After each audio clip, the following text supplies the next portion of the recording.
ghoulies and ghosties, lang-legged beasties, and things that go bump in the night. May the goddess deliver us.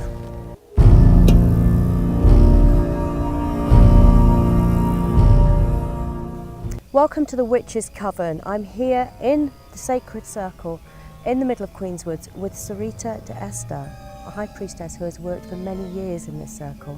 Hi Sarita. Hi Carrie. Now, you've come back here after how many years?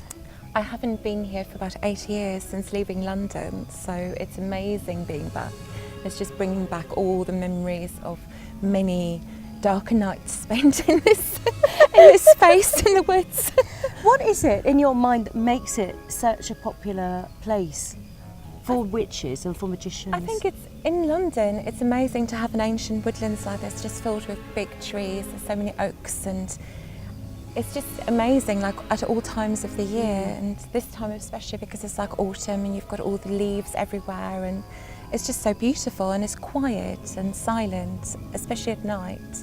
Yeah. So tell the viewers a little bit about what you used to do here and your group, and yes, don't hold back. We did many community celebrations, mostly here, private ones, but with quite large groups sometimes. You know, so very theatrical rituals, because the space is just so perfect for it. It's an amazing setting to have available in essentially central London, nearly. Yeah.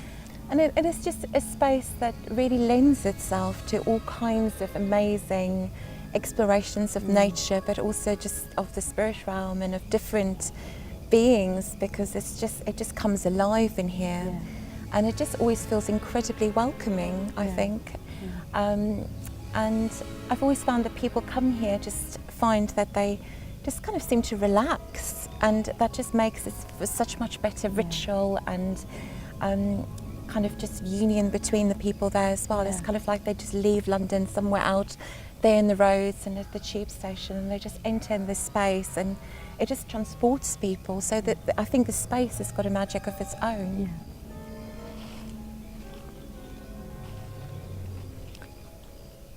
So a lot of the ceremonies that I did here, in this space here, were kind of processions and big aid dancing and lots of chanting and drumming and singing. Can you tell me what kind of traditions you've been working with here? Well, my background is quite eclectic in some ways. I am an initiated witch, and some of the ceremonies I've done here were with other people that were initiated in the same tradition as me. And we used to come and do some of the seasonal celebrations here, especially the autumn equinox. For some reason or another, we were always attracted to come and do our autumn equinox here. And I think it's because it's such a, the leaves and the colour here during that time of the year is just specifically just amazingly beautiful. And, so we would celebrate the kind of balance between light and dark, and the horned god and the lady of the moon, which for us often was the goddess Highgate. So I remember a high priest at a Beltane ritual wearing an amazing stag horned god mask that was just really dramatic, with the kind of leaves at that time of the year being very, very green and verdant. Yeah. Can you tell me about a certain Dionysus ritual that you did one night? Well, no. No. Have you got any pictures? If they are, no. So how far could you go in a space like this? This is what I'm really getting at. I mean, it's not just about sort of juicy gossip. How far can you go? I mean, you say that it's quite quiet at night. Do you ever get disturbed? I mean, do you really feel that it's a private magical space for you then? Well, it's not private because it is a public woodlands, and obviously there are people walking dogs, and all kinds of things happen, and obviously sometimes there are people walking out at night that want to see what this noise is about, if they hear chanting or singing or dancing, or they see the candles flickering. So we've had people at times kind of like sitting behind bushes watching us and stuff like that, which has always been interesting and fascinating in its own way, because sometimes those people can be very interesting to talk to, really. It goes without saying, this is a very nature-based space to work magically. Yeah. You know, if some people are working indoors or maybe doing their high magic, Sure. they may not wish to be out in nature. No. But here, this is very much about connecting with the elementals, It with is, the animal yeah. spirits. But there's also kind of fey energies here as well, I I think feel. there's a lot of fae energies Yeah. here, just kind of spirits that seem to just be in the woods, Yeah. that, you know, maybe the spirits of the trees. Yeah. I think especially, well, for me anyway. So if somebody was coming down here for the first time, Sarita, and just thought, well, you know what, I'd really like to try and tune into the magical energies of this space. If they're interested, they've just maybe seen us talking about things on YouTube and on the website, what would your suggestion be for them if they just wanted to come along and connect with themselves? Or do you think they should join a group? I feel that they could come down on their own. I think people can definitely come on their own to connect with the space, and joining a group is no guarantee that you're going to connect with any space. I would say that the best thing to do is with the Queenswood and Highgate and any green space really is to take time and to walk around and to get to know the place. And also, if you can, to find out a little bit about the history of the place. I mean, the Queenswood has got a really rich history of all kinds of esoteric happenings. So can you tell me a little bit what you know about the esoteric history of this space? Well, obviously, you know, from my own experience, I've worked here many dozens of times, maybe even hundreds of times, I don't know.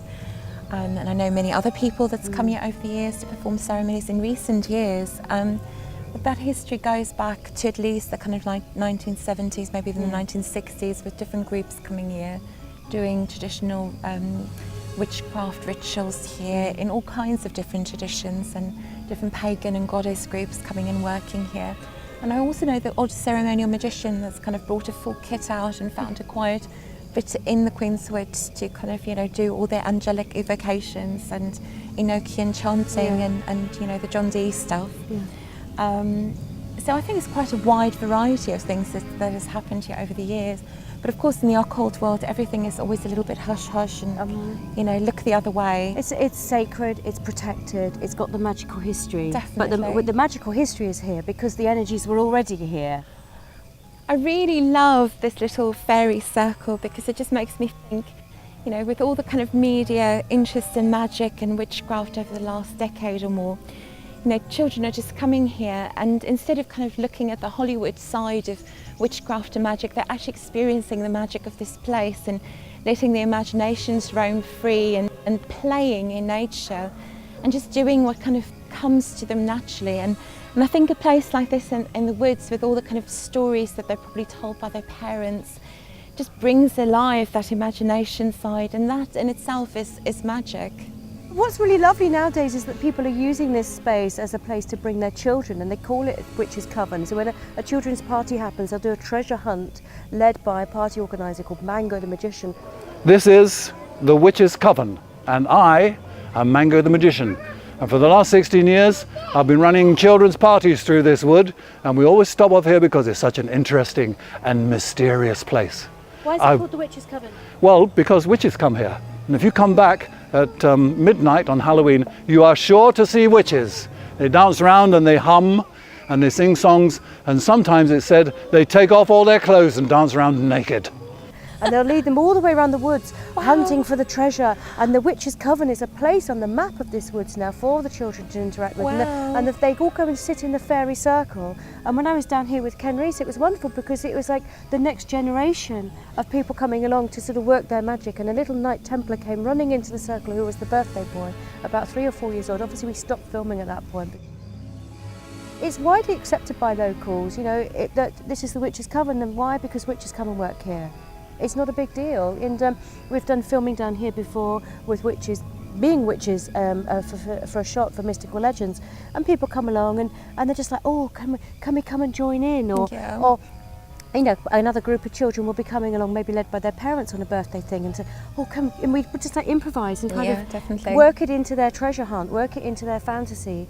And it's a wonderful meeting of those two worlds, the magic of children's imagination and play, with the real magic of witches and magical practitioners and people who are working with the earth, who are coming from backgrounds of varying degrees of secrecy and privacy. And I feel that it's quite revolutionary in that way, in the fact that it can be tolerated, accepted, welcomed.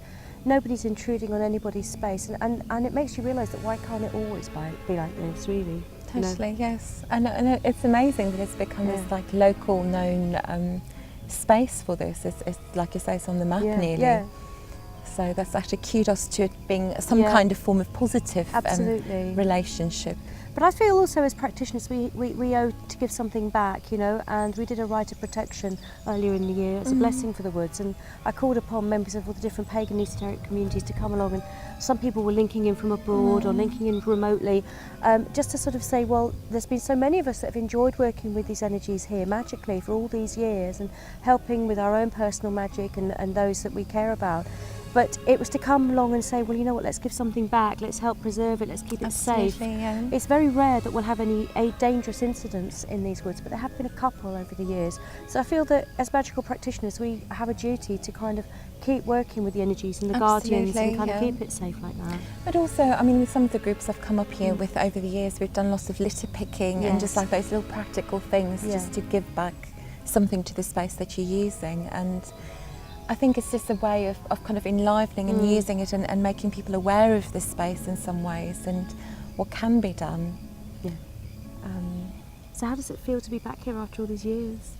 Really beautiful, amazing. I'm looking forward to having a little bit of a wander around and just kind of remind myself of all the kind of like secret little spaces and see if they're still there.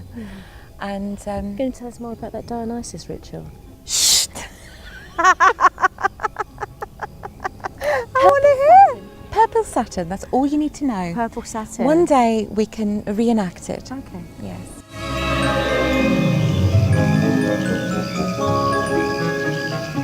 My name's Gareth Medway. I'm a historian of occultism. In the 19th century, huge areas around what was then London were being built on that people, locals, wanted to stop Queen's Wood becoming a housing estate, so they clubbed together to buy it and ensure that it remained natural woodland forever. In particular, at the lowest part, there were a number of plague pits. This area is now known as the Witches' Circle. In fact, there's a long history of witchcraft associated with it, certainly from the 1960s onwards, and still occurring even to this day. The Regency was founded by two men who had been in a coven known as the Clan of Tubal-Cain, which had been founded by a man named Robert Cochrane. He said that his tradition was ancient and that he despised what he called Gardnerian traditions, meaning those derived from Gerald Gardner.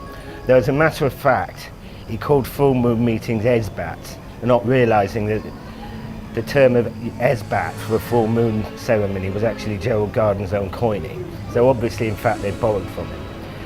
Anyway, Cochrane committed suicide in 1966 by taking a cocktail of deadly nightshade and sleeping pills. They decided to form a more open group, which they called the Regency. And various people came. For example, I've seen an invitation from 1968 addressed to Ithel Colquhoun, who actually lived in Cornwall but apparently came up to London for the occasion. And she had been in a group that worked on Aleister Crowley's lines, and then she'd been a Gardnerian, and later on she wrote a book about the Golden Dawn. Now, they used to meet in the Woodman and go down to the Witches' Circle for their ceremonies.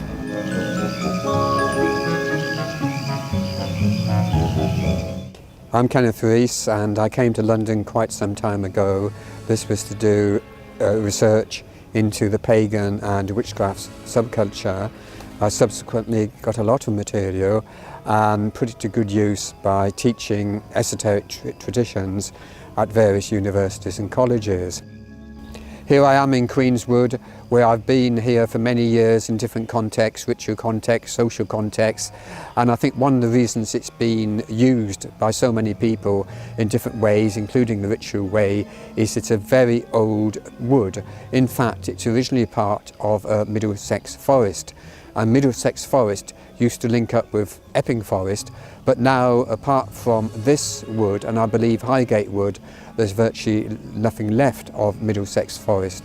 As far as this wood goes, it made a very big impression on me because it introduced me to something I hadn't really come across before, which I would call ritual drama. This group dates back to the 1960s. late 1960s. It was a branch of a fairly well-known tradition, well, it's more well-known now, and it was then, to be honest, following a man called Robert Cochrane, or indeed developed by him. This group didn't really start until after he'd passed on, but it particularly, if I may put it this way, specialised in ritual drama, and I would say it was really concerned with the mysteries. It was essentially a mystery tradition group, and it used a lot of different parts of the wood. I mean, the part we're standing in now tended to be used particularly at Halloween, hence I call it the Halloween dancing ground, but there were different parts of the wood were used as well. Certainly this place takes me back in time for a few decades. I mean, the main decade was the 70s, although since then other groups which I've been associated with have also worked here. When I say work, I mean ritual work. And there was one group I remember which had about 30 people, no, possibly more. And they were a sort of more political group, sort of eco-pagan, you might call it. Now, we're very near a place which was called the River Styx. The River Styx, which is just over to my right here, that's associated with Greek mythology, and I expect most people will be familiar with that. And when you cross the River Styx, you move from the land of the living to the land of the dead. And this was used on at least 2 occasions at midsummer, when we all had to cross the Styx in order to meet what was considered to be the dead king at that time, the king of the waxing year that was slain. And also at Halloween, we all had to cross the River Styx to enter the land of shades, whatever you want to call it. And of course we had to pay the ferryman. And we had a ferryman, and he took all our money, and we haven't seen it since. After we crossed the River Styx, we entered the land of the dead, which is actually this glade. And to do this, we did a ritual, you might call it, which was known as opening of the roads. And the opening of the roads involved us sitting down and whistling. This was a kind of, if you like, invocation to the spirits of the place, all those had been, all those that were, and all those that were still to come. And it was an amazingly kind of atmospheric situation. That was one year. Another year, in some ways, was even more atmospheric, as a skull was used. Hopefully it was not someone that had passed on in the group, but who knows. And this skull was handed to us one by one, and the person who was in charge of the skull tapped it in front of each of us, and that really got sort of a goose pimples going up and down my spine. The power of this wood, I think, lies in its ancientness, its ancient feel, both in terms of the actual earth energies beneath one's feet and the trees and the bushes and the shrubs and so on. And I think it does exert a kind of magnetic pull, not just to people who are involved in witchcraft or magic, but people who are not. Many people want to stroll through it, and they do get a kind of therapeutic healing vibe once they do so. I mean, I think this is so old, this wood, that it kind of partakes of eternity, even though it's not eternal. I mean, for practical purposes, it's got a sense of timelessness and, yeah, the infinite. Widdershins, then Deosil. Mere mortals tremble at my will. The spell is uttered, the die is cast, and magic rules the world at last.